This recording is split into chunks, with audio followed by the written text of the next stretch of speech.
क्या 2 साल पहले सत्ता से हटाई गई बांग्लादेश की पूर्व प्रधानमंत्री शेख हसीना अब अपने देश लौटने वाली हैं? क्या 5 अगस्त को होने वाला उनका संबोधन बांग्लादेश की राजनीति की दिशा बदल सकता है?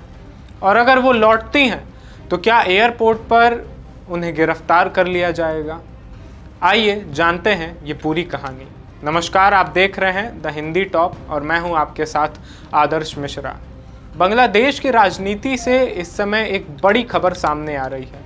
मीडिया रिपोर्ट्स के मुताबिक पूर्व प्रधानमंत्री शेख हसीना 5 अगस्त को नई दिल्ली से होने वाली एक वर्चुअल प्रेस कॉन्फ्रेंस में अपने देश लौटने को लेकर एक बड़ा ऐलान कर सकती हैं। कहा जा रहा है कि इस दौरान वो अपने संभावित वापसी की तारीख के साथ साथ बांग्लादेश के भविष्य को लेकर अपना विज़न भी साझा करेंगी। ये खबर इसलिए भी अहम है क्योंकि ठीक 2 साल पहले अगस्त 2024 में शेख हसीना को सत्ता छोड़कर बांग्लादेश से बाहर जाना पड़ा था।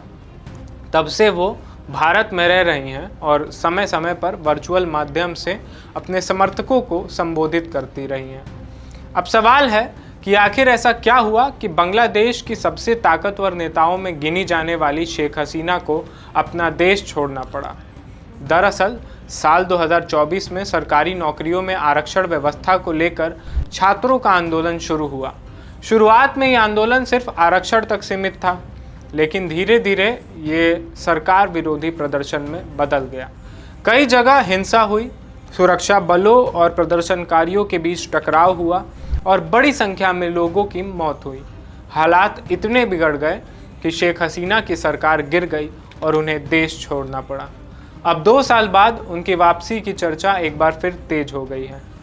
रिपोर्ट्स के मुताबिक 5 अगस्त को होने वाले कार्यक्रम में सिर्फ शेख हसीना ही नहीं बल्कि उनके बेटे साजिब वाजेद जॉय, अवामी लीग के कई वरिष्ठ नेता और कुछ विश्लेषक भी शामिल होंगे।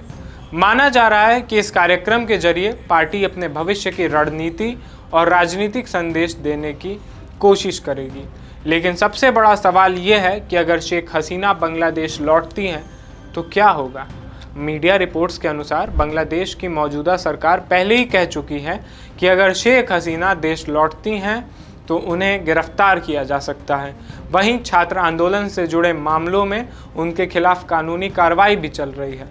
हालांकि शेख हसीना अपने हालिया इंटरव्यू में ये कह चुकी हैं कि वो अपने देश लौटकर अदालत का सामना करने के लिए तैयार हैं।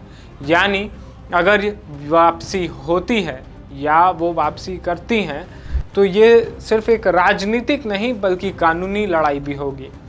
इस पूरे घटनाक्रम का असर भारत और बांग्लादेश के रिश्तों पर भी पड़ सकता है, क्योंकि अगस्त 2024 से भारत में उनकी मौजूदगी दोनों देशों के बीच चर्चा का विषय बनी रही हैं। अब सभी की नज़रें 5 अगस्त के उस वर्चुअल संबोधन पर टिकी हैं। क्या शेख हसीना वास्तव में अपनी वापसी की तारीख का ऐलान करेंगी?